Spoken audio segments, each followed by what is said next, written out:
this novel in cartoons about Diary of a Wimpy Kid, and really it is hilarious. It is by Jeff Kinney. Important, it is very relatable, and it has become a global phenomena with over 290 million copies sold worldwide. And there are currently 19 books in the main series, starting with the first book, Diary of a Wimpy Kid, which I'm just reading. I'm going to read some pages. I mean, they are hilarious. The series has also spawned several spin off books, including Diary of an Awesome Friendly Kid series, etc. And you must go through the list. The series has been praised for the humor, relatability, and ability to tackle real life issues faced by kids and teens. If you're looking for a fun and entertaining read, the Diary of a Wimpy Kid series is definitely worth checking out. And what is Wimpy? Wimpy is like weak or feeble or cowardly. So it's something like if you're really too weak to express yourself, it's better that you write down a diary sort of a thing. And this really fascinated me. Tonight, mom came up to my room and she had a flyer in her hand. As soon as I saw it, I knew exactly what it was. It was an announcement that the school is having tryouts for a winter play. Man, I should have thrown that thing out when I saw it on the kitchen table. I begged her not to make me sign up. Those school plays are always musicals, and the last thing I need is to have to sing a solo in front of the whole school. So there you can see him begging. But all my begging seemed to do was make mom more sure that I should do it. And like moms do, mom said the only way I was going to be well rounded was by trying different things. Dad came in my room to see what was going on. I told dad that mom was making me sign up for the school play, and that if I had to start going to play practices, it would totally mess my weightlifting schedule. I knew that would make dad take my side. Dad and mom argued for a few minutes, but dad was no match for mom. So that means tomorrow I got to audition for the school play. So Friday. The play they are doing this year is a Wizard of Oz. So that's something which we all know. A lot of kids came wearing costumes for the parts they were to trying out for. So I've never ever seen the movie, so for me it was like walking into a freak show. Mrs. Norton, the music director, made everyone sing "My Country 'Tis of Thee," so she could hear our singing voice. I did my singing tryouts with a bunch of other boys whose moms made them come too. I tried to sing as quietly as possible, but of course I got signed out anyway. That's so cute. So I had no idea what a soprano is, but from the way some of the girls were giggling, I knew it wasn't a good thing. Tryouts went on forever. The grand finale came with auditions for Dorothy, who I guess is the lead character in the play. And who should try out first but Patty Farrell? I thought about trying out for the part of the witch because I heard that in the play the witch does all sorts of mean things to Dorothy. But then somebody told me that there's a good witch and a bad witch, and with my luck, I end up getting picked up to be the good one. So Monday, I was hoping Mrs. Norton would just cut me from the play, but today she said that everyone who tried out is going to get a part. So lucky me. Mrs. Norton showed the Wizard of Oz movie so everyone know the story. So she showed them that movie.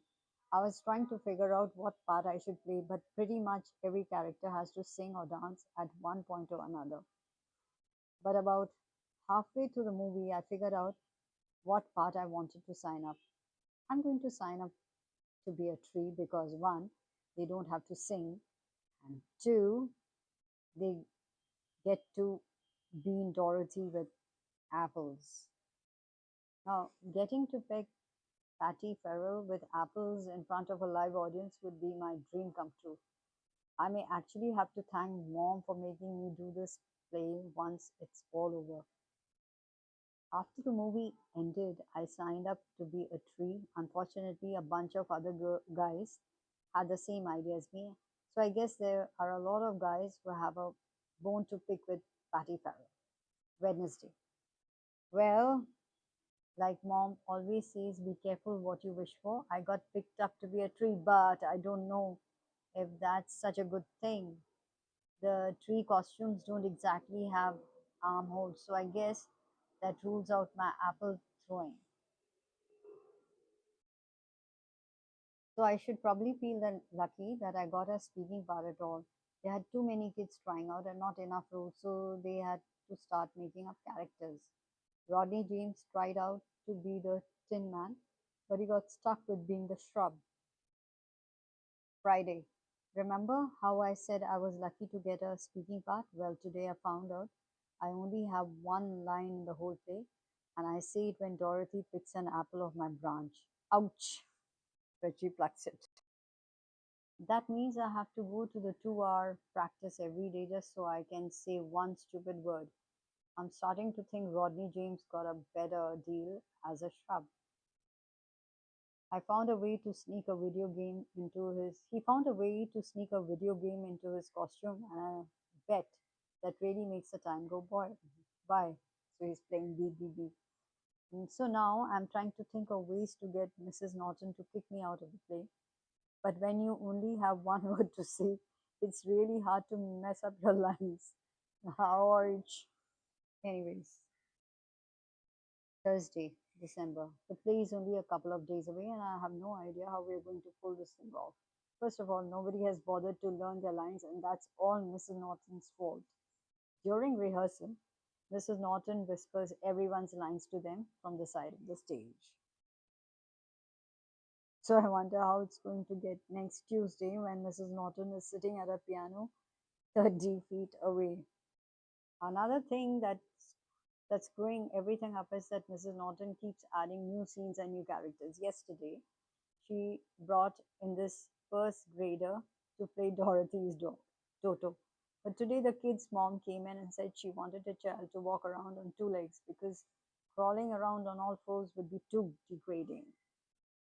So now we've got a dog that's gonna be walking around on his hind legs for the whole show. But the worst change is that Mrs. Norton actually wrote a song that as trees have to sing. She said everyone deserves a chance to sing in the play. So today we spent an hour learning the worst song that's ever been written, We Three Trees. Thank God Roderick won't be in the audience to see me humiliate myself. Roderick is his friend.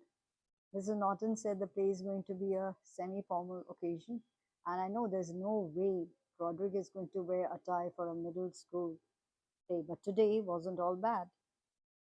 So, towards the end of the practice, Archie Kelly tripped over Rodney James and chipped his tooth because he couldn't stick his arms out to break his fall.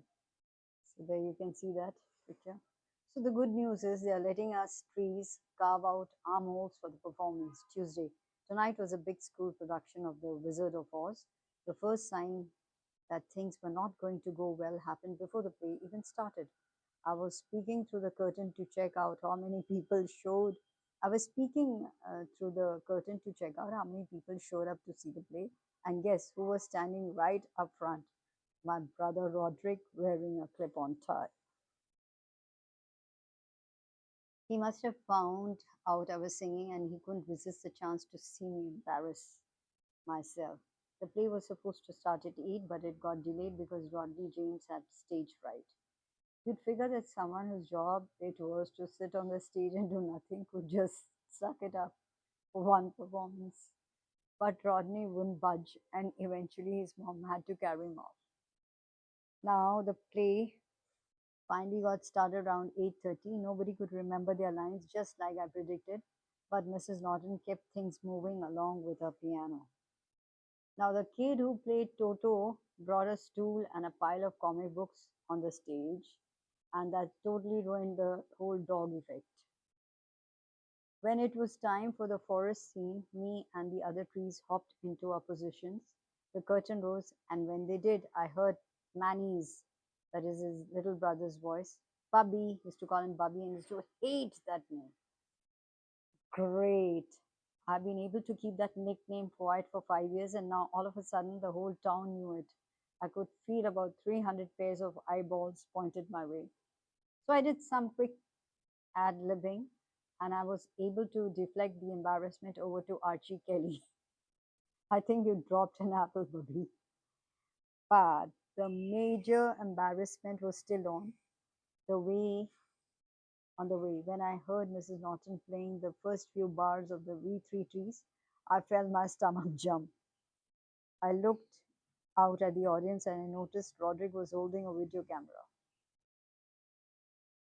So I knew that if I sang the song and Roderick recorded it, he would keep the tape forever and use it to humiliate me for the rest of my life. I didn't know what to do, so when the time came to start singing, I just kept my mouth shut. For a few seconds there, things went okay. I figured that I didn't technically sing the song, then Roderick would have anything to hold over my head. But after a few seconds, the other three noticed I wasn't singing. I guess they must have thought I knew something that they didn't, so they stopped singing. Deuced by a maiden, fair and sweet, and they all stopped.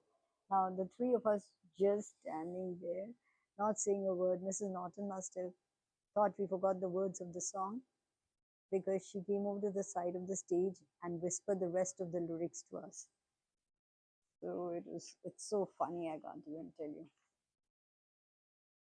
The song is only about 3 minutes long, but to me it felt like and half an hour. And I was just praying the curtains would go down so that we could hop off the stage. That's when I noticed Patty Farrell standing in the wings. And if looks could kill us, trees would be dead. She probably thought we were ruining her chances of making it to Broadway or something. Seeing Patty stand there reminded why I signed up to be a tree in the first place.